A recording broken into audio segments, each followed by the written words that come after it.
Welcome back to the part 4 of this series. And this part I'm going to be talking about two books.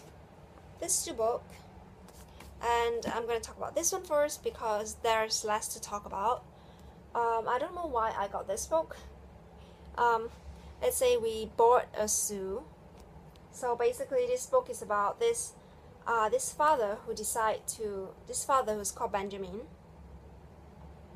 Oh, it's made into a film, and it's a real life story that is written down and then later on made into a film.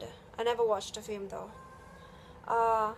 This man called Benjamin, he is the author of this book, and he decided to uproot his family and move them to like a new home in Devon, where there is a really old dilapidated zoo where over 200 exotic animals will be their new neighbors, their new friends, and his colleagues just thought he was crazy to try to renew this zoo and renovate it, to try to run it again. But his dream was to refurnish the zoo and run it as a family business. So that is what he did. So he went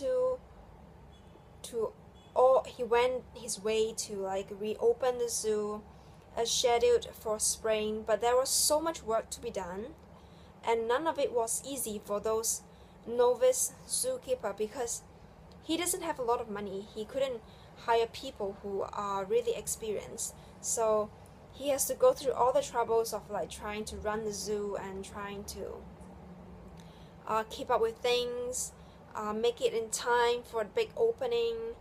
And there are lots of interesting things that happen along the way as he was trying to save the zoo.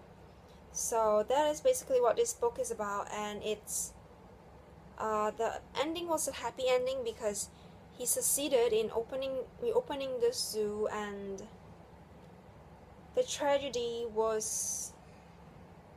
didn't happen because he managed to save the animals, and he managed to run the zoo as his home business. Because to run a zoo, you know how expensive it is to run a zoo. You need so much money for it. And it was like financially difficult for him, I think, for sure. So that's all.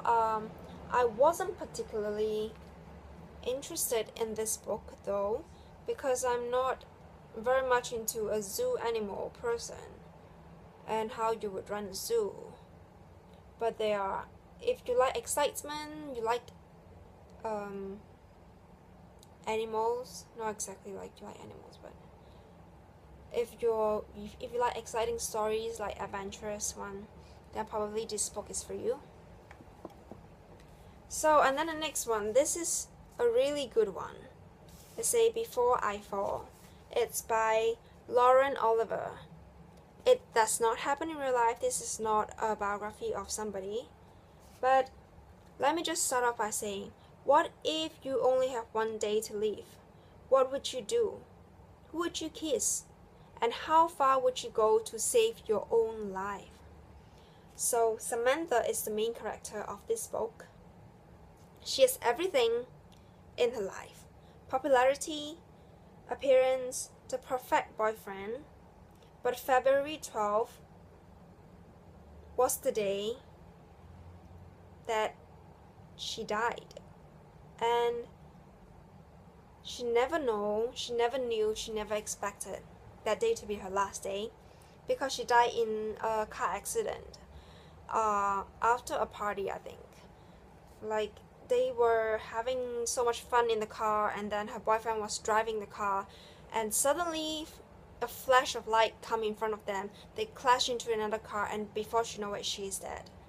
So this book is not about, there are just a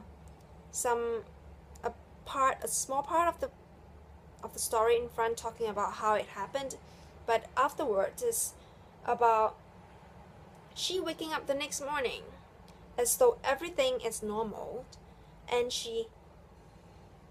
the entire book is about her waking up 7 times every day. It's a normal day, like like how you wake up in the day. Okay, it's February 12 again. The next day you wake up, it's February 12 again.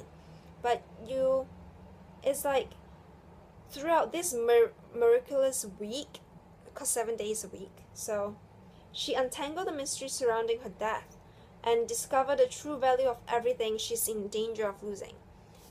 Because before she died, she never know what all those values are, like the values of family, the values of friends, and what does it mean to be like unpopular, to be not perfect, to be somebody else. And she was trying to save these 7 times that she relieved her day. She was salvaging everything that she could do for her life before it really ends. Like, the flow of it is that she wake up the next day knowing what happened yesterday, but she never know whether she will wake up again the next day. So the 7th day was the last day. She never know it was the last day, but it was a good ending to the story because she did what she could do to the best of her abilities and to relive her life in the best way possible. So this is a very encouraging story, and it's a very intriguing story too. Imagine waking up 7 times to relive your life when your life has really ended. It's like, there's like a quote saying, always live your day as though it's the last day of your life. So I think this is what this book is trying to tell us, and I would highly recommend this to you because this is a really, really interesting story, and it's like, well, actually the 13 reasons why author wrote a comment,